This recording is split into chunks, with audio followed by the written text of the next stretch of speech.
यथार्थ गीता श्रीमद् भगवद गीता अथ त्रयोदशो अध्यायः। गीता के आरंभ में ही धृतराष्ट्र का प्रश्न था कि संजय, धर्म क्षेत्र में तथा कुरुक्षेत्र में युद्ध की इच्छा से एकत्र हुए मेरे और पांडु पुत्रों ने क्या किया? अभी तक ये नहीं बताया गया कि वो क्षेत्र है कहां, किंतु जिन महापुरुष ने जिस क्षेत्र में युद्ध बताया, स्वयं ही उस क्षेत्र का प्रस्तुत अध्याय में निर्णय देते हैं कि वो क्षेत्र वस्तुतः है कहां। श्री भगवान वाच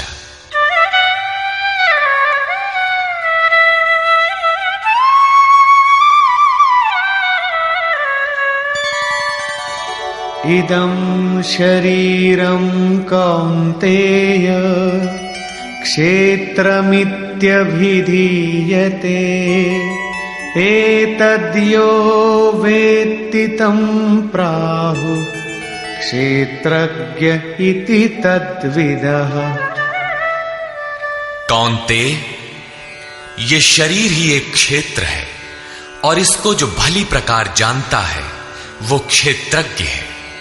वो उसमें फंसा नहीं है बल्कि उसका संचालक है, ऐसा उस तत्व को विदित करने वाले महापुरुषों ने कहा है।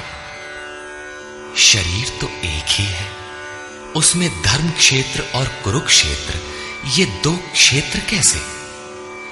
वस्तुतः इस एक ही शरीर के अंतराल में अंतःकरण की दो प्रवृत्तियां पुरातन हैं। एक तो परम धर्म परमात्मा में प्रवेश दिलाने वाली पुण्यमयी प्रवृत्ति दैवी संपद है और दूसरी है आसुरी संपद, दूषित दृष्टिकोण से जिसका गठन है, जो नश्वर संसार में विश्वास दिलाती है। जब आसुरी संपद का बाहुल्य होता है तो यही शरीर कुरुक्षेत्र बन जाता है और इसी शरीर के अंतराल में जब दैवी संपद का बाहुल्य होता है तो यही शरीर धर्म क्षेत्र कहलाता है। ये चढ़ाव उतार बराबर लगा रहता है, किंतु तत्वदर्शी महापुरुष के सान्निध्य से जब कोई अनन्य भक्ति द्वारा आराधना में प्रवृत्त होता है तो दोनों प्रवृत्तियों में निर्णायक युद्ध का सूत्रपात हो जाता है। क्रमशः दैवी संपद का उत्थान और आसुरी संपद का शमन हो जाता है। आसुरी संपद के सर्वथा शमन के उपरांत परम के दिग्दर्शन की अवस्था आती है। दर्शन के साथ ही दैवी संपद की आवश्यकता समाप्त हो जाती है, अतः वो भी परमात्मा में स्वतः विलय हो जाती है। भजने वाला पुरुष परमात्मा में प्रवेश पा जाता है। 11वें अध्याय में अर्जुन ने देखा कि कौरव पक्ष के अनंतर पांडव पक्ष के योद्धा भी योगेश्वर में विलीन होते जा रहे हैं। इस विलय के पश्चात पुरुष का जो स्वरूप है वही क्षेत्रज्ञ है। आगे देखें। क्षेत्रज्ञं चापि मां विद्धि सर्वक्षेत्रेषु भारत क्षेत्र क्षेत्रज्ञयोर्ज्ञानं यत्तज्ज्ञानं मतं मम। हे अर्जुन, तू सब क्षेत्रों में क्षेत्रज्ञ मुझे ही जान, अर्थात मैं भी क्षेत्रज्ञ हूं। जो इस क्षेत्र को जानता है वो क्षेत्रज्ञ है, ऐसा उसे साक्षात जानने वाले महापुरुष कहते हैं। और श्री कृष्ण कहते हैं कि मैं भी क्षेत्रज्ञ हूं, अर्थात श्री कृष्ण भी एक योगेश्वर ही थे।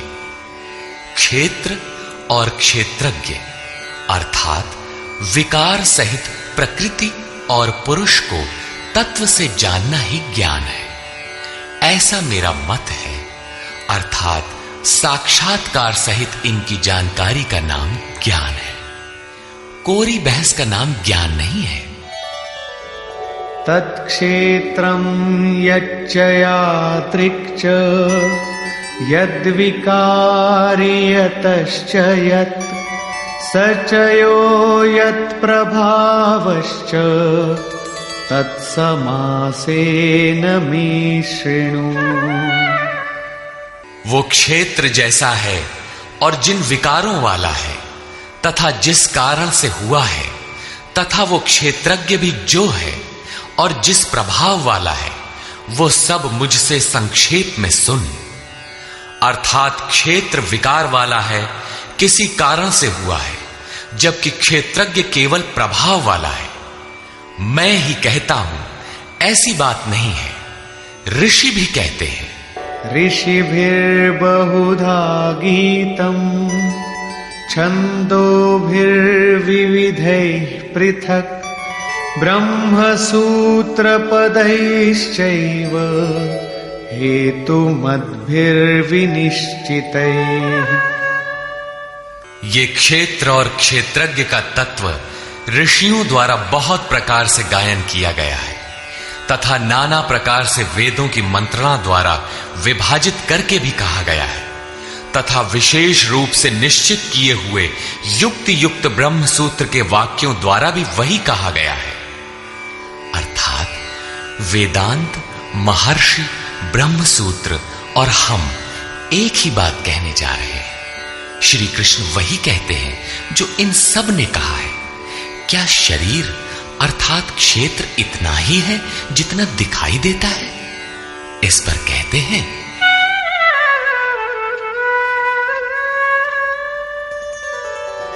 महाभूतान्यहंकारो बुद्धिरव्यक्तमेव च इन्द्रियाणि दशैकञ्च पंचचेन्द्रियगोचराः। अर्जुन, पंच महाभूत अर्थात क्षिति, जल, पावक, गगन, समीर, अहंकार, बुद्धि और चित्त। चित्त का नाम न लेकर उसे अव्यक्त परा प्रकृति कहा गया, अर्थात मूल प्रकृति पर प्रकाश डाला गया है, जिसमें परा प्रकृति भी सम्मिलित है। उपर्युक्त आठों अष्टधा मूल प्रकृति है तथा 10 इंद्रियां आंख, नाक, कान, त्वचा, जिह्वा, रसना, हाथ, पैर, उपस्थ तथा गुदा। एक मन और 5 इंद्रियों के विषय रूप, रस, गंध, शब्द और स्पर्श तथा इच्छा, द्वेषः, सुखं दुःखं संघातश्चेतना धृतिः एतत् क्षेत्रं समासेन सविकारमुदाहृतम्। इच्छा, द्वेष, सुख दुख और सबका समूह स्थूल देह का ये पिंड, चेतना और धैर्य, इस प्रकार ये क्षेत्र विकारों सहित संक्षेप से कहा गया।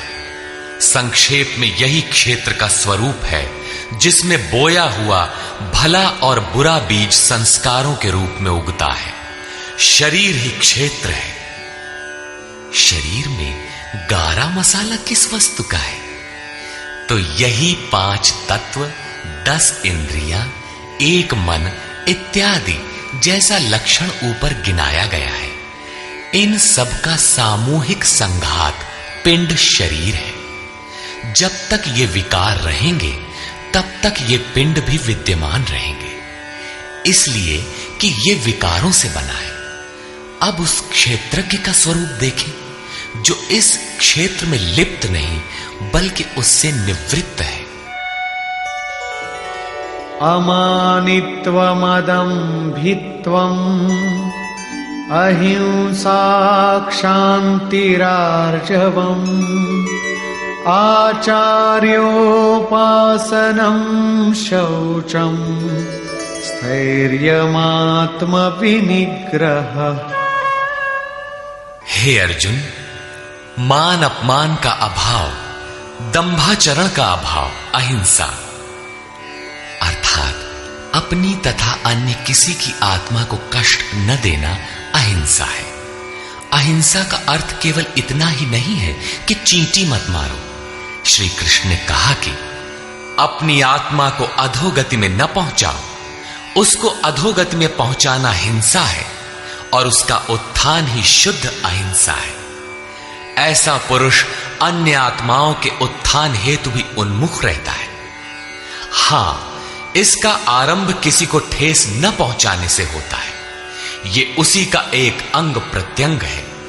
अतः अहिंसा, क्षमा भाव, मन वाणी की सरलता, आचार्योपासना अर्थात श्रद्धा भक्ति सहित सद्गुरु की सेवा और उनकी उपासना, पवित्रता, अंतःकरण की स्थिरता, मन और इंद्रियों सहित शरीर का निग्रह और इंद्रियार्थेषु वैराग्यम् अनहंकार एव च जन्म मृत्यु जरा व्याधि दुख दोषानुदर्शनम्।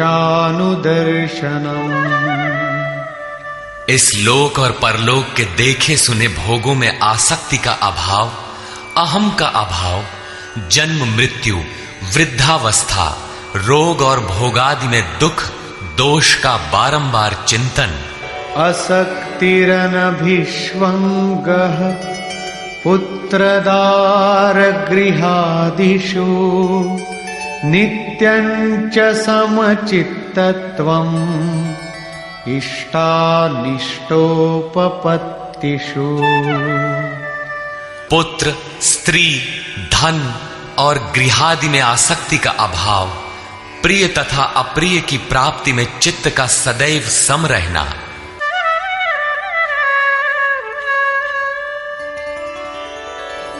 मयि चानन्ययोगेन भक्तिरव्यभिचारिणी विविक्तदेशसेवित्वम् अरतिर्जनसंसदि। मुझ में अनन्य योग से श्री कृष्ण एक योगी थे, अर्थात ऐसे किसी महापुरुष में अनन्य योग अर्थात योग के अतिरिक्त अन्य कुछ भी स्मरण न करते हुए अव्यभिचारिणी भक्ति अर्थात इष्ट के अतिरिक्त किसी चिंतन का न आना, एकांत स्थान का सेवन, मनुष्यों के समूह में रहने की आसक्ति का न होना तथा अध्यात्मज्ञान नित्यत्वम् तत्त्वज्ञानार्थदर्शनम् एतज्ज्ञानमिति प्रोक्तम् अज्ञानं यदतोऽन्यथा। आत्मा के आधिपत्य वाले ज्ञान में एक रस स्थिति और तत्व ज्ञान के अर्थ स्वरूप परमात्मा का साक्षात्कार, ये सब तो ज्ञान है और इससे जो विपरीत है वो सब अज्ञान है। ऐसा कहा गया है। उस परम तत्व परमात्मा के साक्षात्कार के साथ मिलने वाली जानकारी का नाम ज्ञान है। अध्याय 4 में उन्होंने कहा कि यज्ञ की पूर्ति में यज्ञ जिसे शेष छोड़ता है उस ज्ञानामृत का पान करने वाला सनातन ब्रह्म में प्रवेश पा जाता है। अतः ब्रह्म के साक्षात्कार के साथ मिलने वाली जानकारी ज्ञान है। यहां भी वही कहते हैं कि तत्व स्वरूप परमात्मा के साक्षात्कार का नाम ज्ञान है। इसके विपरीत सब अज्ञान है। अमानित्व इत्यादि उपर्युक्त लक्षण इस ज्ञान के पूरक हैं। ये प्रश्न पूरा हुआ। ज्ञेयं यत्तत् प्रवक्ष्यामि यज्ञात्वामृतमश्नुते अनादिमत्परं ब्रह्म न सत्तन्नासदुच्यते। अर्जुन, जो जानने योग्य है तथा जिसे जानकर मरण धर्मा मनुष्य अमृत तत्व को प्राप्त होता है उसे अच्छी प्रकार कहूंगा। वो आदिर रहित परम ब्रह्म न सत कहा जाता है और न असत ही कहा जाता है, क्योंकि जब तक वो अलग है तब तक वो सत है और जब मनुष्य उसमें समाहित हो गया तो कौन किससे कहे। एक ही रह जाता है, दूसरे का भान नहीं। ऐसी स्थिति से वो ब्रह्म न सत है न असत है, बल्कि जो स्वयं सहज है वही है। सर्वतः पाणिपादं तत् सर्वतोक्षिशिरोमुखम् सर्वतः श्रुतिमल्लोके सर्वमावृत्य तिष्ठति। वो ब्रह्म सब ओर से हाथ पैर वाला, सब ओर से नेत्र सिर और मुख वाला तथा सब ओर से श्रोत्र वाला है, सुनने वाला है, क्योंकि वो संसार में सबको व्याप्त करके स्थित है।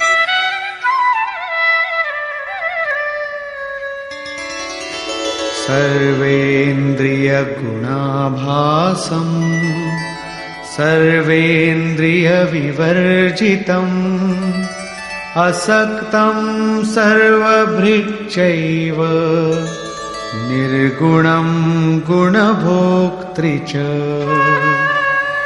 वो संपूर्ण इंद्रियों के विषयों को जानने वाला है, फिर भी सब इंद्रियों से रहित है। वो आसक्ति रहित, गुणों से अतीत होने पर भी सबको धारण और पोषण करने वाला और सभी गुणों को भोगने वाला है, अर्थात एक एक करके सभी गुणों को अपने में लय कर लेता है। जैसा श्री कृष्ण कह आए हैं कि यज्ञ और तपों को भोगने वाला मैं हूं, अंत में संपूर्ण गुण मुझ में विलय हो जाते हैं।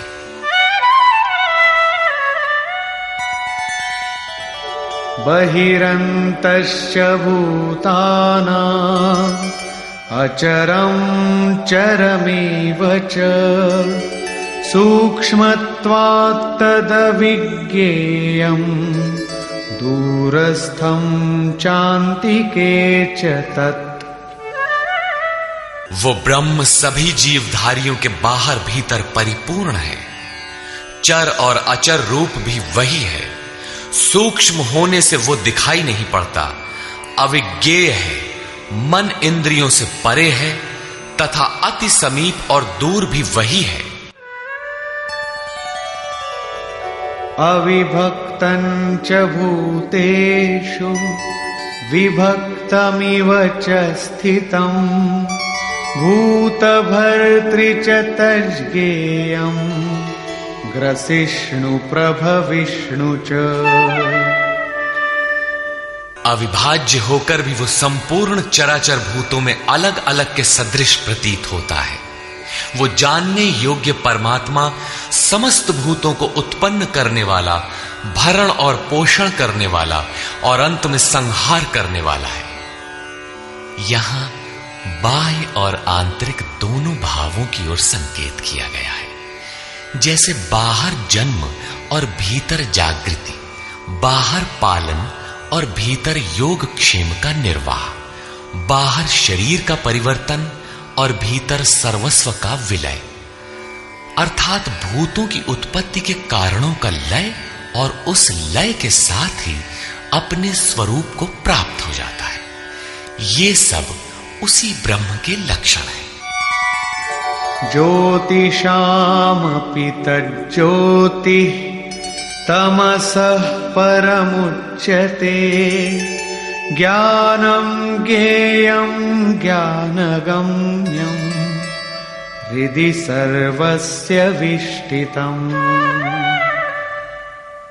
वो ज्ञेय ब्रह्म ज्योतियों का भी ज्योति है, तम से अति परे कहा जाता है। वो पूर्ण ज्ञान स्वरूप है, पूर्ण ज्ञाता है, जानने योग्य है और ज्ञान द्वारा ही प्राप्त होने वाला है। साक्षात्कार के साथ मिलने वाली जानकारी का नाम ज्ञान है। ऐसी जानकारी द्वारा ही उस ब्रह्म का प्राप्त होना संभव है। वो सबके हृदय में स्थित है, उसका निवास स्थान हृदय है, अन्यत्र ढूंढने पर वो नहीं मिलेगा। अतः हृदय में ध्यान तथा योगाचरण द्वारा ही उस ब्रह्म की प्राप्ति का विधान है। इति क्षेत्रं तथा ज्ञानं ज्ञेयं चोक्तं समासतः मद्भक्त एतद्विज्ञाय मद्भावायोपपद्यते। हे अर्जुन, बस इतना ही क्षेत्र ज्ञान तथा जानने योग्य परमात्मा का स्वरूप संक्षेप में कहा गया है। इसे जानकर मेरा भक्त मेरे साक्षात स्वरूप को प्राप्त होता है। अभी तक योगेश्वर श्री कृष्ण ने जिसे क्षेत्र कहा था उसी को प्रकृति, और जिसे क्षेत्रज्ञ कहा था उसी को अब पुरुष शब्द से इंगित करते हैं। प्रकृतिं पुरुषं चैव विद्यनादि उभावपि विकारांश गुणांश्चैव विद्धि प्रकृति संभवान्। ये प्रकृति और पुरुष दोनों ही अनादि जान, ऐसा संपूर्ण विकार तथा त्रिगुण प्रकृति से ही उत्पन्न हुए जान। कार्यकरण कर्तृत्वे हेतुः प्रकृतिरुच्यते पुरुषः सुख दुःखानां भोक्तृत्वे हेतुरुच्यते। कार्य और करण अर्थात जिसके द्वारा कार्य किए जाते हैं, विवेक वैराग्य इत्यादि, तथा अशुभ कार्य होने में काम क्रोध इत्यादि कारण है। उनको उत्पन्न करने में हेतु प्रकृति कही जाती है, और ये पुरुष सुख दुखों को भोगने में कारण कहा जाता है। प्रश्न उठता है कि क्या वो भोगता ही रहेगा या इससे कभी छुटकारा भी मिलेगा? जब प्रकृति पुरुष दोनों ही अनादि हैं, तब कोई उनसे छूटेगा कैसे? इस पर कहते हैं, पुरुषः प्रकृतिस्थो हि भुङ्क्ते प्रकृतिजान् गुणान् कारणं गुणसङ्गोऽस्य सदसद्यो निजन्मसु। प्रकृति के बीच में खड़ा होने वाला पुरुष ही प्रकृति से उत्पन्न हुए गुणों के कार्य रूप पदार्थों को भोगता है, और इन गुणों का संग ही इस जीवात्मा के अच्छी तथा बुरी योनियों में जन्म लेने का कारण है। ये कारण अर्थात प्रकृति के गुणों का संग समाप्त होने पर ही जन्म मृत्यु से मुक्ति मिलती है। अब उस पुरुष पर प्रकाश डालते हैं कि वो किस प्रकार प्रकृति में खड़ा है। उपद्रष्टानुमन्ता च भर्ता भोक्ता महेश्वरः परमात्मेति चाप्युक्तो देहेऽस्मिन् पुरुषः परः। वो पुरुष उपद्रष्टा, हृदय देश में बहुत ही समीप, हाथ पांव मन जितना आपके समीप है उससे भी अधिक समीप दृष्टा के रूप में स्थित है। उसके प्रकाश में आप भला करें बुरा करें, उसे कोई प्रयोजन नहीं है। वो साक्षी के रूप में खड़ा है।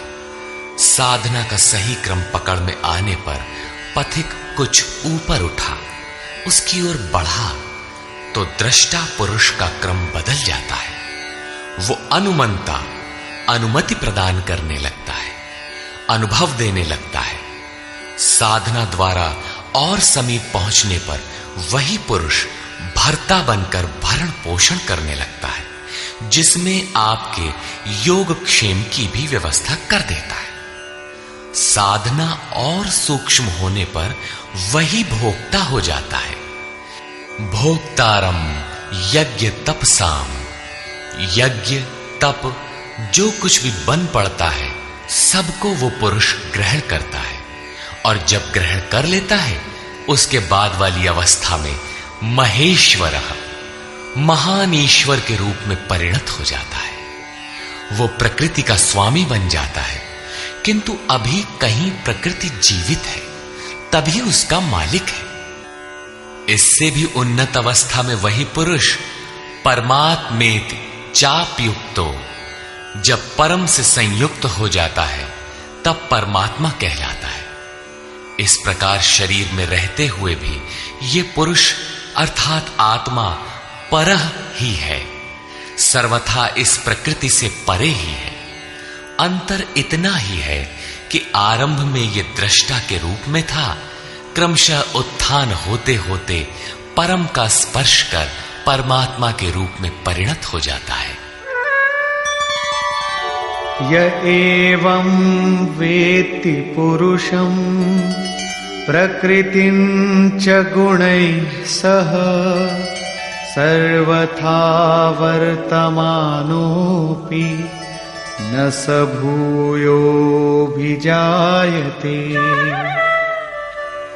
इस प्रकार पुरुष को और गुणों के सहित प्रकृति को जो मनुष्य साक्षात्कार के साथ विदित कर लेता है, वो सब प्रकार से बरतता हुआ भी फिर नहीं जन्मता, अर्थात उसका पुनर्जन्म नहीं होता। यही मुक्ति है। अभी तक योगेश्वर श्री कृष्ण ने ब्रह्म और प्रकृति की प्रत्यक्ष जानकारी के साथ मिलने वाली परम गति अर्थात उसका पुनर्जन्म से निवृत्ति पर प्रकाश डाला, और अब वे उस योग पर बल देते हैं जिसकी प्रक्रिया है आराधना, क्योंकि इस कर्म को कार्य रूप दिए बिना कोई पाता नहीं।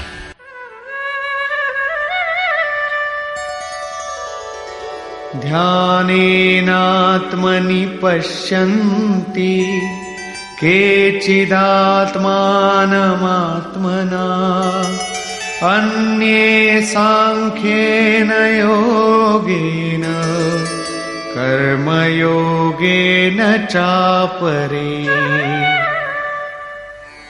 हे अर्जुन, उस आत्मानम परमात्मा को कितने ही मनुष्य तो आत्मना अपने अंतर चिंतन से ध्यान के द्वारा आत्मनि हृदय देश में देखते हैं, कितने ही सांख्य योग के द्वारा अर्थात अपनी शक्ति को समझते हुए उसी कर्म में प्रवृत्त होते हैं, और अन्य बहुत से उसे निष्काम कर्म योग द्वारा देखते हैं, समर्पण के साथ उसी नियत कर्म में प्रवृत्त होते हैं। प्रस्तुत श्लोक में मुख्य साधन है ध्यान। उस ध्यान में प्रवृत्त होने के लिए सांख्य योग और निष्काम कर्म योग दो धाराएं हैं। अन्ये त्वेवमजानन्तः श्रुत्वान्येभ्य उपासते तेऽपि चातितरन्त्येव मृत्युं श्रुतिपरायणा।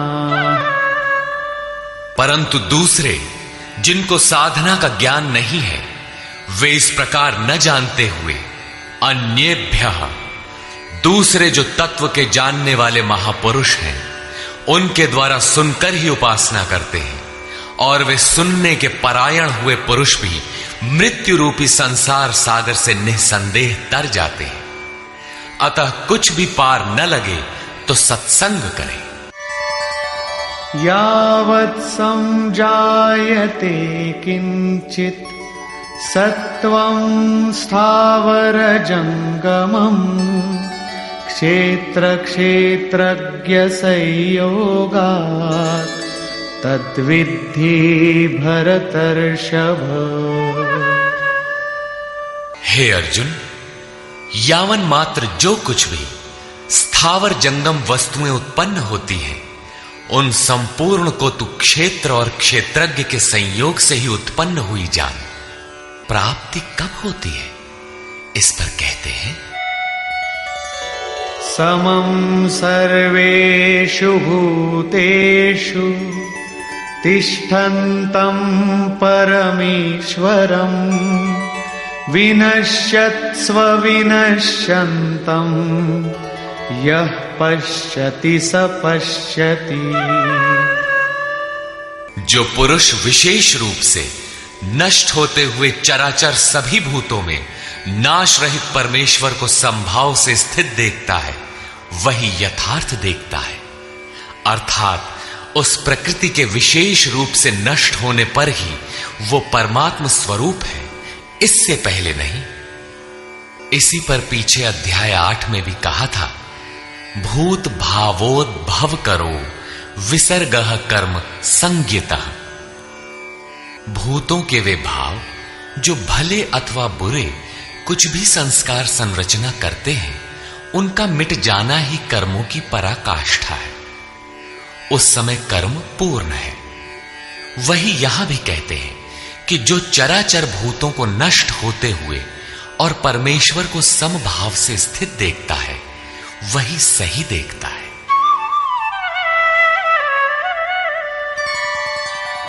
समं पश्यन् हि सर्वत्र समवस्थितमीश्वरम् न हि नस्त्यात्मनात्मानं ततो याति परां गतिम्। क्योंकि वो पुरुष सर्वत्र समभाव से स्थित परमेश्वर को समान अर्थात जैसा है वैसा ही समान देखता हुआ अपने द्वारा स्वयं को नष्ट नहीं करता, क्योंकि जैसा था वैसा उसने देखा, इसलिए वो परम गति को प्राप्त होता है। प्राप्ति वाले पुरुष के लक्षण बताते हैं।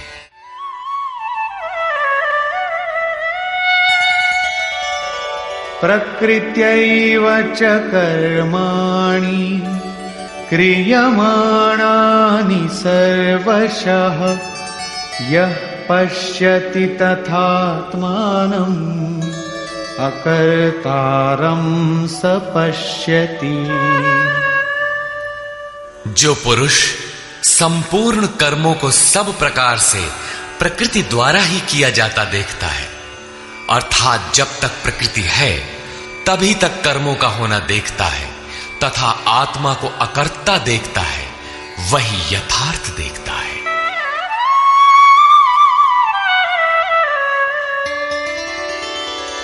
यदा भूत पृथग् भावम् एकस्थमनुपश्यति तत एव च विस्तारम् ब्रह्म संपद्यते तदा। जिस काल में मनुष्य भूतों के न्यारे न्यारे भावों में एक परमात्मा को प्रवाहित स्थित देखता है तथा उस परमात्मा से ही संपूर्ण भूतों का विस्तार देखता है, उस समय वो ब्रह्म को प्राप्त होता है। जिस क्षण ये अवस्था आ गई उसी क्षण वो ब्रह्म को प्राप्त होता है। ये लक्षण भी स्थित प्रज्ञ महापुरुष का ही है।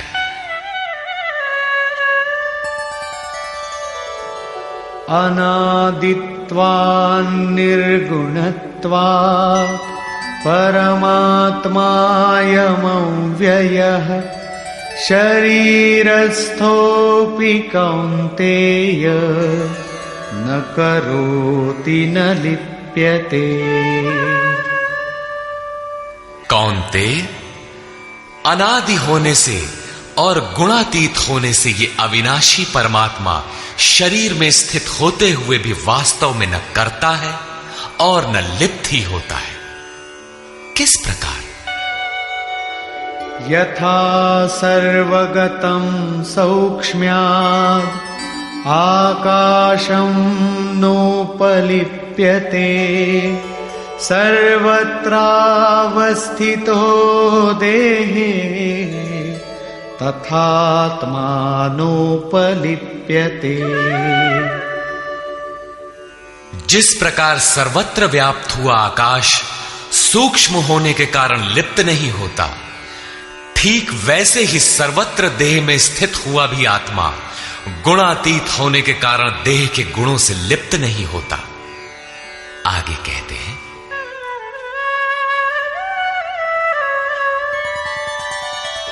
यथा प्रकाशयत्येकः कृत्स्नं लोकमिमं रविः क्षेत्रं क्षेत्री तथा कृत्स्नं प्रकाशयति भारत। अर्जुन, जिस प्रकार एक ही सूर्य संपूर्ण ब्रह्मांड को प्रकाशित करता है, उसी प्रकार एक ही आत्मा संपूर्ण क्षेत्र को प्रकाशित करता है। अंत में निर्णय देते हैं, क्षेत्र क्षेत्रज्ञयोरेवम् अंतरं ज्ञान चक्षुषा भूत प्रकृति मोक्षं च ये विदुर्यान्ति ते परम्। इस प्रकार क्षेत्र और क्षेत्रज्ञ के भेद को तथा विकार सहित प्रकृति से छूटने के उपाय को जो ज्ञान रूपी नेत्र द्वारा देख लेते हैं, वे महात्मा जन पर ब्रह्म परमात्मा को प्राप्त होते हैं। अर्थात क्षेत्र क्षेत्रज्ञ को देखने की आंख ज्ञान है और ज्ञान साक्षात्कार का ही पर्याय है। निष्कर्ष, गीता के आरंभ में धर्म क्षेत्र कुरुक्षेत्र का नाम तो लिया गया, किंतु वह क्षेत्र वस्तुतः है कहां?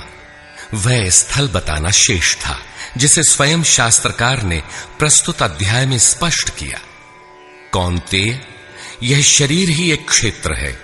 जो इसको जानता है वह क्षेत्रज्ञ है। वह इसमें फंसा नहीं बल्कि निर्लेप है, इसका संचालक है।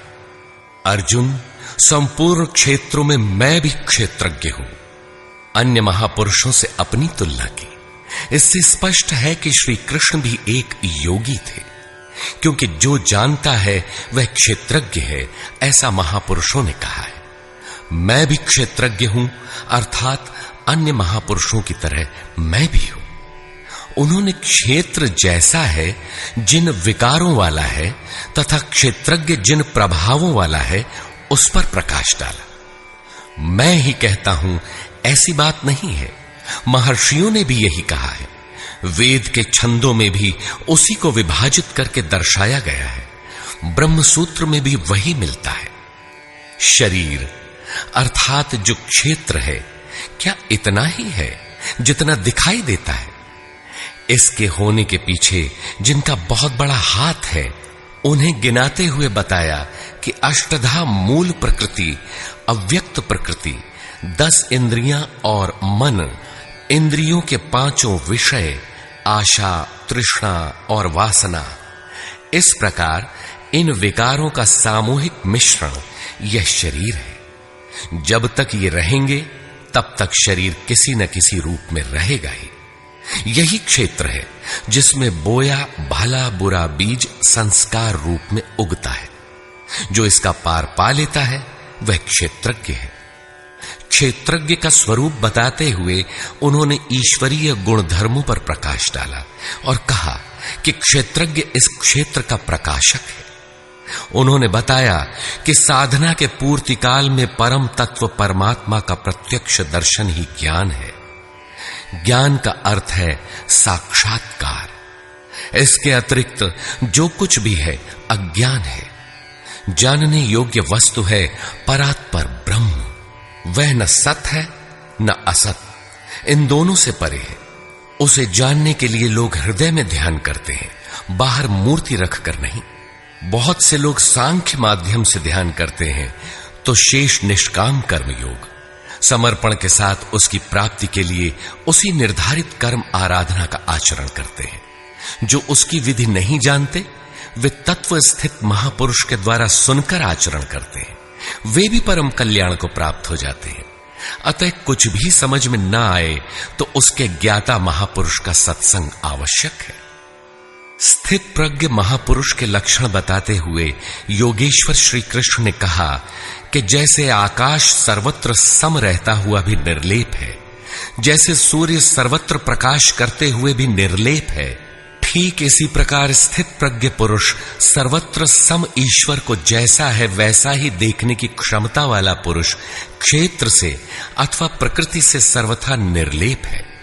अंत में उन्होंने निर्णय दिया कि क्षेत्र और क्षेत्रज्ञ की जानकारी ज्ञान रूपी नेत्रों द्वारा ही संभव है। ज्ञान, जैसा कि पीछे बताया गया, उस परमात्मा के प्रत्यक्ष दर्शन के साथ मिलने वाली जानकारी है। शास्त्रों को बहुत रटकर दोहराना ज्ञान नहीं, बल्कि अध्ययन तथा महापुरुष को उस कर्म को समझकर, उस कर्म पर चलकर मन सहित इंद्रियों के निरोध और उस निरोध के भी विलय काल में परम तत्व को देखने के साथ जो अनुभूति होती है, उसी अनुभूति का नाम ज्ञान है। क्रिया आवश्यक है। इस अध्याय में मुख्यतः क्षेत्रज्ञ का विस्तार से वर्णन किया गया। वस्तुतः क्षेत्र का स्वरूप व्यापक है। शरीर कहना तो सरल है, किंतु शरीर का संबंध कहां तक है? तो समग्र ब्रह्मांड मूल प्रकृति का विस्तार है। अनंत अंतरिक्षों तक आपके शरीर का विस्तार है। उनसे आपका जीवन ऊर्जस्वी है। उनके बिना आप जी नहीं सकते।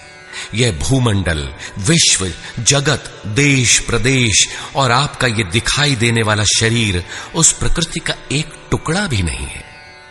इस प्रकार क्षेत्र का ही इस अध्याय में विस्तार से वर्णन है।